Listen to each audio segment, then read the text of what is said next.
The causes of the Great Depression. The 1930s saw a prolonged period of economic difficulties known as the Great Depression. What caused the Great Depression? Could it have been prevented? In the 1920s, the United States was becoming the world's leading economic nation. The European nations had been devastated by World War I, and America was prospering. The introduction of electricity to American homes had revolutionized day-to-day life. Electric washing machines, vacuum cleaners, irons, radios, and refrigerators were all in high demand. Increased advertising on the radio and in magazines only strengthened this desire for new devices. Advertisers were stressing to the American people that they just might be the last family on the block to have the latest, greatest product. Americans found themselves needing items that, just a few years before, did not even exist.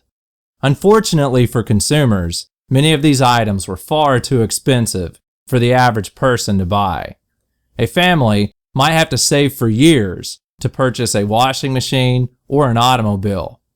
This led to the development of installment buying, or buying on credit. A consumer would purchase an item by making a small down payment and pay off the rest in monthly installments. This allowed families to own items that they could only dream of otherwise.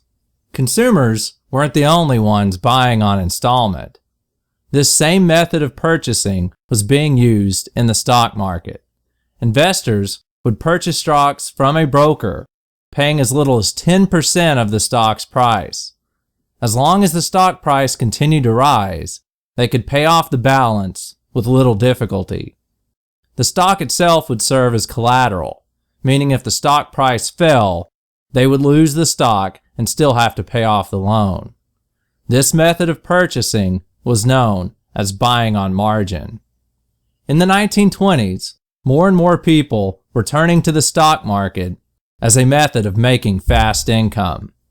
By 1929, it was estimated that about 4 million Americans were invested in the stock market.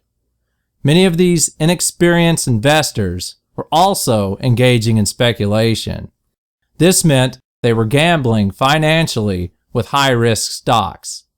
If the stocks became successful, it meant quick profits. However, speculating on stocks, combined with buying those stocks on margin, could mean financial doom for investors if the stock market took a turn for the worse. That is exactly what happened in the fall of 1929. In the last week of October, the stock market began to fail. Nervous investors began to sell their stocks rapidly, which intensified the problem. On October 29, 1929, the stock market collapsed.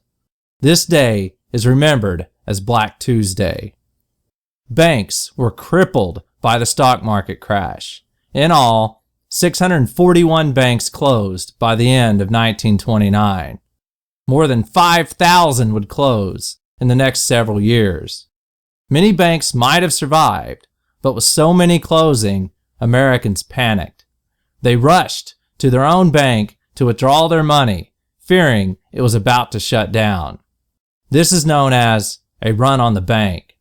With no money to operate with, the bank was forced out of business. This cycle of disaster only continued. Once consumerism slowed, salespeople were laid off. Many who worked in manufacturing also lost their jobs or had their hours and pay severely cut. As the Depression deepened, millions of these employees were laid off. With no income, the average citizen could no longer afford to repay the debts they had incurred through buying on installment. Since no one was repaying their debts, this crippled even more businesses and financial institutions. The end result was millions more losing their jobs.